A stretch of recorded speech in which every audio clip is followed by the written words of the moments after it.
Remember what we said in the previous lesson about how using the same vocabulary won't improve your English proficiency? Of course, you want to improve. You want to become more and more fluent, and you want to talk like a native speaker. Here's a list of 10 words that you definitely use every day. Upgrade them to a higher level. Impress your friends, dazzle your coworkers, and become a true synonym wordsmith. Don't miss this lexiconic adventure. Hit that subscribe button and stay tuned for word magic like you've never seen before. Number 1 is happy. It's a delightful word indeed, but why stick to just happy when you could use the more advanced word ecstatic? That's right, embrace the ecstasy and say it with me. Ecstatic. I felt happy when I won the lottery. I felt ecstatic when I won the lottery. Make a sentence and practice with me. Next up at number 2, sad. When you're feeling down and blue, why not elevate your emotions with melancholy? Oh, the sweet sorrow. I feel sad. I feel melancholy.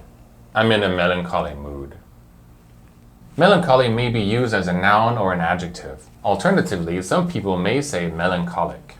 Now at number 3, big. Sure, big is fantastic, but if you want to supersize your vocabulary, say enormous. It's bigger than big. That's a big elephant. That's an enormous elephant. To throw in a few more synonyms, we have humongous, gigantic, and gargantuan. You can use these on a one-to-one basis and just swap them with big. Number 4 is small. Let's turn the tables and go down in size. Don't let your ideas be small. Let them be minuscule. Embrace the tiniest world wonders with minuscule. Look at that small ant. Wow, look at that minuscule ant. Let's look at a few synonyms for small. Microscopic, miniature, teeny, and infinitesimal. Swap them with small, just like we have shown. Coming in hot at number 5. Let's address the problem of saying fine all the time. When somebody asks you how you're doing, be creative and replace fine with marvelous. I'm feeling fine, how are you? I'm feeling marvelous, how are you? You see? It's so boring hearing someone say I'm fine. Be more interesting by using similar words like splendid, fantastic, and excellent. Just replace fine with any of these. And at number 6, we have smart. You may be intelligent, but when you need to be extra fancy, replace that with cerebral. Unlock the secrets of knowledge with cerebral. That topic is too smart for my brain. That topic is too cerebral for my brain. Cerebral refers to a region of your brain called the cerebral cortex. It's on the outside and it's what makes your brain look wrinkly. We're almost there at number 7. Tired. Feeling a bit weary, are we? Well, take a rest with worn out. It's tireder than tired. It's worn out. After 10 hours of working in the sun, I'm tired.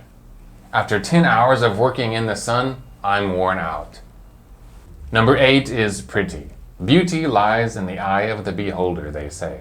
But when you want to express it more eloquently, use exquisite. There's a touch of sophistication in exquisite. Hey, there's that pretty woman from yesterday's meeting. Hey, there's that exquisite woman from yesterday's meeting. Any girl might expect to be called pretty, but when she hears she's exquisite, she will be intrigued. Who knew that Teacher Kelly would help you with your dating game?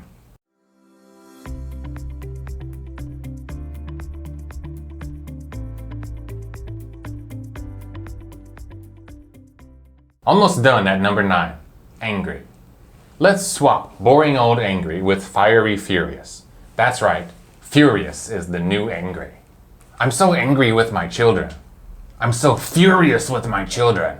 Furious comes from the noun fury, and it's so renowned that it made its way into a well-known idiom all the way back in 1697 from William Congreve's play, The Mourning Bride. Listen to this. Hell hath no fury like a woman scorned. And finally, at number 10, scared. Fear not, my dear learners, for there's one word to conquer all fears, terrified. Experience the spine-chilling effect of terrified. Whoa, after watching that movie about zombies, I'm scared.